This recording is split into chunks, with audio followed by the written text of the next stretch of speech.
27 फरवरी 2002 सुबह के ठीक 7:43 गुजरात का गोधरा रेलवे स्टेशन, जहां सब कुछ बेहद शांत और आम दिनों जैसा था। लोग अपनी धुन में थे, ट्रेनें आ जा रही थीं और साबरमती एक्सप्रेस भी चुपचाप अहमदाबाद की तरफ बढ़ रही थी। पर कोई नहीं जानता था कि इस शांत सुबह के पीछे एक खौफनाक तूफान छिपा है। ठीक कुछ मिनट बाद इसी ट्रेन की बोगी से उठने वाली आग की लपटें सिर्फ गोधरा को ही नहीं बल्कि पूरे गुजरात को नफरत और हिंसा के एक ऐसे भयानक तांडव में झोंकने वाली थी जिसकी कल्पना तक किसी ने नहीं की थी। इस ट्रेन में अयोध्या से लौट रहे बड़ी संख्या में कार सेवक सवार थे। कार सेवक मतलब जो वहाँ जाके अपनी मर्जी से सेवा करते हैं, मतलब जो अपना योगदान देते हैं बिना किसी वेतन और पैसों की मांग के, जो 22 फरवरी 2002 को गुजरात से अयोध्या पहुंचे और वहाँ विश्व हिंदू परिषद द्वारा आयोजित 100 दिन पूर्णाहुति महायज्ञ में शामिल हुए थे। वे उसी धार्मिक कार्यक्रम के बाद 26 फरवरी को साबरमती एक्सप्रेस से गुजरात वापस लौट रहे थे। इस ट्रेन की कैपेसिटी 1100 लोगों की थी, लेकिन इसमें उस दिन अप्रॉक्स 2000 लोग चढ़ जाते हैं, जिसमें लगभग 1700 यात्री कार सेवक थे जो साबरमती एक्सप्रेस से अहमदाबाद अपने अपने घर के लिए रवाना हुए थे। लेकिन S6 में बैठे कार सेवकों को अंदाजा तक नहीं था कि आगे क्या होने वाला है। 27 फरवरी की सुबह ट्रेन गोधरा पहुंची। ट्रेन अपने तय समय से लगभग 4 घंटे लेट चल रही थी। स्टेशन पर कुछ देर रुकने के बाद जब ट्रेन आगे बढ़ने लगी तभी उसकी आपातकालीन जंजीर खींची गई और ट्रेन स्टेशन से कुछ दूरी पर जाकर रुक गई। बाद में लोको पायलट ने बताया कि ट्रेन की ब्रेक चेन कई बार खींची गई थी और यहीं से उस सुबह की कहानी अचानक बदलने लगी। ट्रेन के रुकने के बाद क्या हुआ, इसी सवाल ने आने वाले वर्षों में जांच एजेंसियों, कमिटीज, अदालतों और इतिहासकारों के बीच एक लंबी बहस को जन्म दिया। ट्रेन रुकते ही ट्रेन पर भीड़ ने हमला किया, पथराव हुआ और उसके बाद S5 और S6 डिब्बों में आग लगा दी गई। हालांकि सबसे ज्यादा मौतें S6 कोच में हुई। देखते ही देखते डिब्बे के भीतर फंसे लोगों के लिए बाहर निकलना मुश्किल हो गया। आग इतनी भयानक थी कि 59 लोगों की जान चली गई, जिनमें 22 पुरुष, 27 महिलाएं और 10 बच्चे शामिल थे। कई अन्य लोग घायल हुए। कुछ ही देर पहले जो डिब्बा यात्रियों से भरा हुआ था वो अब धुएं और आग से घिरा हुआ था। बाहर अफरा तफरी थी और अंदर जिंदगी बचाने की कोशिश। लेकिन उस वक्त सबसे बड़ा सवाल यही था, आखिर ये आग लगी कैसे? घटना के तुरंत बाद ये दावा सामने आया कि ट्रेन पर बड़ी भीड़ ने हमला किया था और आग जानबूझकर लगाई गई थी। गुजरात पुलिस की जांच और बाद में बने नानावटी मेहता कमिटीज ने इसी दिशा में जांच को आगे बढ़ाया। कमिटीज ने वर्षों तक हजारों दस्तावेजों और सैकड़ों गवाहों की बातों की जांच की। सितंबर 2008 में कमिटीज ने अपनी रिपोर्ट का पहला हिस्सा पेश किया और निष्कर्ष निकाला कि S6 डिब्बे में आग लगना एक पहले से रची गई साजिश थी। रिपोर्ट में पेट्रोल की कथित खरीद, उसके रखे जाने और डिब्बे के भीतर ज्वलनशील पदार्थ पहुंचाए जाने जैसे दावों को भी आधार बनाया गया। कमिटीज ने कुछ लोगों को कथित साजिश से जोड़ते हुए ये माना कि आग अचानक लगी दुर्घटना नहीं थी। लेकिन यहीं इस कहानी का दूसरा पक्ष सामने आता है। घटना की जांच को लेकर शुरुआत से ही अलग अलग राय मौजूद थी। 2004 में तत्कालीन रेल मंत्री लालू प्रसाद यादव ने पूर्व सुप्रीम कोर्ट न्यायाधीश यूसी बनर्जी की अध्यक्षता में एक जांच कराई। बनर्जी की अंतरिम रिपोर्ट ने आग को दुर्घटनावश लगने की संभावना बताई और ये तर्क रखा कि आग के तरीके को देखते हुए इसे डिब्बे के भीतर से लगी आग के रूप में देखा जा सकता है, जो कि कार सेवकों द्वारा खाना बनाए जाने वाले गैस स्टोव से लगी है। लेकिन इस रिपोर्ट को गुजरात हाईकोर्ट में चुनौती दी गई। अक्टूबर 2006 में हाईकोर्ट ने इस जांच कमेटीज की नियुक्ति को अनकॉन्स्टिट्यूशनल और इल्लीगल बताते हुए उसके निष्कर्षों को रद्द कर दिया।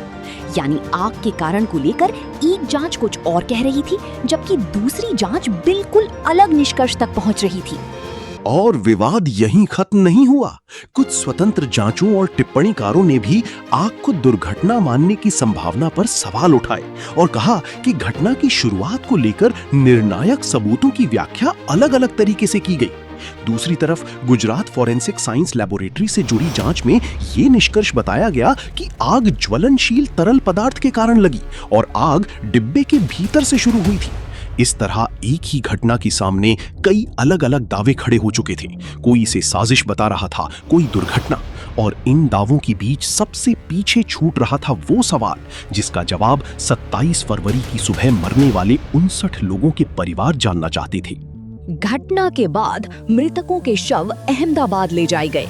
शवों को अहमदाबाद में खुली गाड़ी में रख के बीच रोड से निकाला गया और अंतिम संस्कार के लिए ले जाया गया। इन प्रक्रियाओं ने माहौल को और संवेदनशील बना दिया। इसी दौरान मीडिया प्रसारणों में जलते हुए ट्रेन कोच और घटना की तस्वीरें लगातार सामने आती रहीं, जिससे सार्वजनिक आक्रोश और तनाव और बढ़ गया। घटना के बाद पुलिस ने बड़ी संख्या में लोगों को गिरफ्तार किया। जांच आगे बढ़ी और मामला अदालत तक पहुंचा। प्रोसिक्यूशन का दावा था कि बड़ी भीड़ ने ट्रेन पर हमला किया, पथराव किया, पुलिस और दमकल को रोकने की कोशिश की और S6 डिब्बे में आग लगाई। इस मामले में सैकड़ों गवाहों के बयान दर्ज हुए और बड़ी संख्या में दस्तावेज अदालत के सामने रखे गए।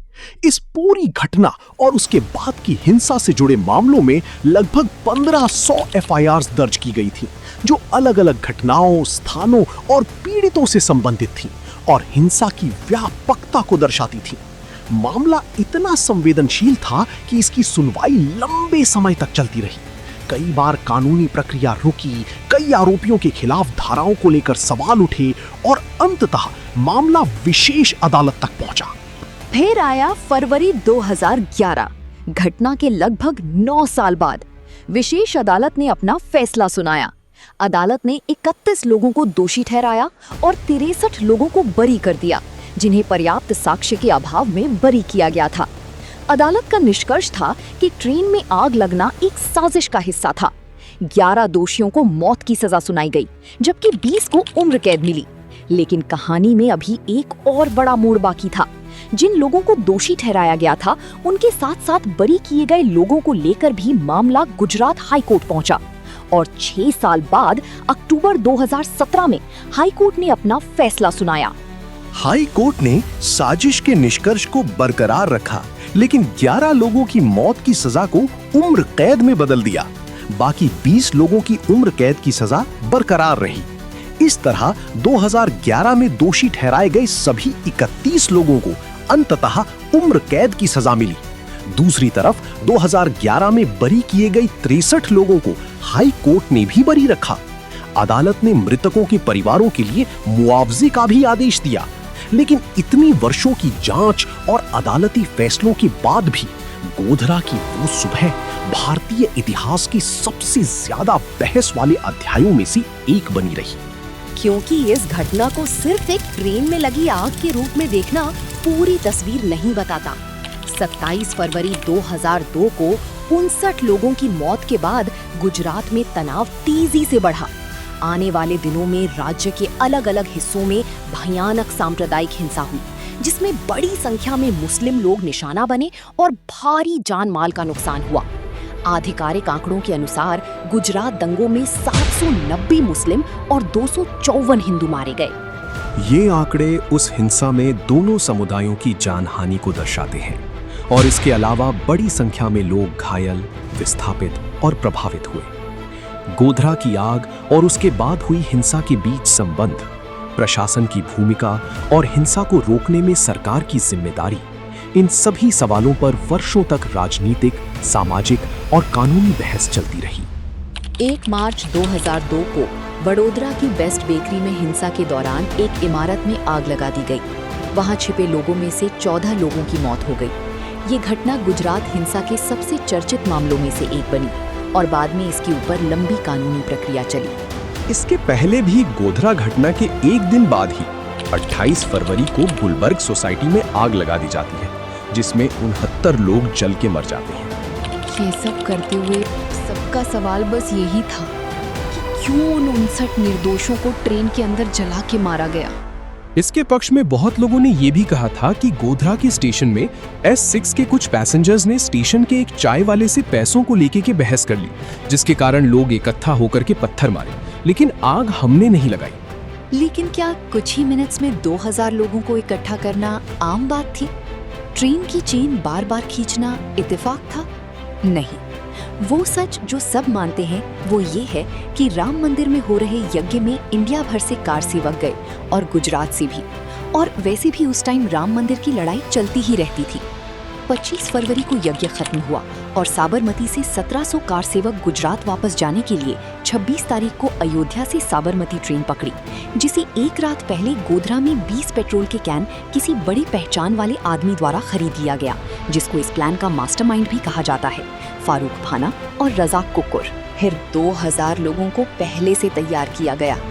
ट्रेन अपने टाइम से 4 से 5 घंटे लेट चल रही थी, इसीलिए सुबह के 7 बज ही गए। फिर जब ट्रेन गोधरा से आगे बढ़ी तो उसके अंदर पहले से ही एक आदमी मौजूद था, जिसने कई बार चेन खींची। और जब फाइनली ट्रेन आउटर में जाके रुकी, तभी अचानक करीब 2000 लोगों ने हमला कर दिया और पेट्रोल स्कैन को S6, S5 के अंदर बिखेरना चालू कर दिया। माना जाता है कि सबसे ज्यादा कार सेवक S6 में ही थे। पेट्रोल डालने के बाद बाहर से गेट लॉक करके आग लगा दी, जिसमें 59 लोगों ने बेवजह अपनी जान गंवा दी। और अब सबसे ज्यादा भावुक कर देने वाली बात, आज इतने सालों बाद हम उस आग को याद करते हैं, उस ट्रेन को याद करते हैं, उस तारीख को याद करते हैं, लेकिन उन 59 लोगों में से कितने लोगों के नाम हमें सच में याद है? शायद 3 भी नहीं। किसी के लिए वे सिर्फ एक संख्या बनकर रह गए, 59। लेकिन वे 59 सिर्फ एक आंकड़ा नहीं थे, वे किसी के पिता थे, किसी की माँ, किसी का बेटा, किसी की बेटी, किसी के घर लौटने का इंतजार कर रहा एक अपना इंसान। और शायद इतिहास की सबसे बड़ी विडंबना यही है कि हम अक्सर घटनाओं को याद रखते हैं, लेकिन उन घटनाओं में खो गए इंसानों के नाम भूल जाते हैं। रमल लखन सिंह 35 साल, मंजुलाबेन जाधव 42 वर्ष, प्रिया 5 साल, सत्यनारायण रामविलास तिवारी 62 वर्ष, सुशीला देवी 25 साल, शशिकांत लाल शंकर दवे 47 वर्ष, प्रीति सिर्फ 3 साल, जयश्रीबेन कन्हैयालाल जोशी 32 वर्ष, गोविंद शंकर हरिशंकर बारी 32 साल, सुरेखाबेन कन्हैयालाल बारी 42 वर्ष, इंदिराबेन पटेल 60 साल, हेमंत भाई मनसुख भाई बारी 2 वर्ष, चंपाबेन मनुभाई पटेल 57 साल निमिषाबेन जयंती लाल शाह 15 वर्ष, और सदाशिव विट्ठल भाई जाधव 60 साल, निर्मलाबेन अशोक भाई सोनी 36 वर्ष, शकुंतलाबेन पांचाल 40 वर्ष, मालतीबेन प्रभाकर भाई राव 56 वर्ष, अपेक्षा हर्षद भाई पांचाल 14 वर्ष, हेमांगिनीबेन हरीशचंद्र पांचाल 30 वर्ष, रामानुज राम अवध वर्मा 43 वर्ष, भावनाबेन कन्हैयालाल व्यास 42 वर्ष, गंगाबेन शिवशंकर बारी 62 वर्ष, कांताबेन सुखाभाई पटेल 52 वर्ष, रेखाबेन विनोद चंद्र बारी 32 वर्ष, जयश्रीबेन सोलंकी 24 वर्ष, सुशीला देवी 30 साल, जयश्रीबेन डाह्याभाई पटेल 44 वर्ष, रोहित सिर्फ 2 साल, हरीशचंद्र कंठ प्रसाद मिश्रा 43 वर्ष, प्रतिभा 7 साल, गिरीश चंद्र भोगीलाल रावल 40 वर्ष, छोटेलाल राम कृपाल बारी 30 साल, शारदाबेन रमेश भाई प्रजापति 40 वर्ष, चिराग भाई ईश्वर भाई पटेल 21 साल, मीनाबेन मनसुख भाई बारी 35 वर्ष, छायाबेन हर्षद भाई पांचाल 17 साल, बिंदुबेन जयंतीलाल शाह 40 वर्ष, विट्ठल भाई पुरुषोत्तम भाई पटेल 35 साल, शकुंतलाबेन तिवारी 55 वर्ष, मंगत भाई राम भाई भगवान भाई 55 वर्ष, देवकलाबेन हरि प्रसाद सोनी 40 वर्ष, नीताबेन हर्षद भाई पांचाल 38 वर्ष, लीलावतीबेन रतिलाल बारी 50 वर्ष, जयश्रीबेन डाहिया भाई बारी 32 वर्ष, अमृताबेन हरीशचंद्र पांचाल 6 वर्ष, विंध्याचल राम अवध वर्मा 40 वर्ष, स्वाति कन्हैयालाल व्यास 6 वर्ष, शांताबेन हरिप्रसाद बारी 60 वर्ष, विमलाबेन नारायण भाई सोलंकी 45 वर्ष, किरण बेन बारी 12 वर्ष, चंद्रिकाबेन हरीश भाई चौकसी 40 वर्ष।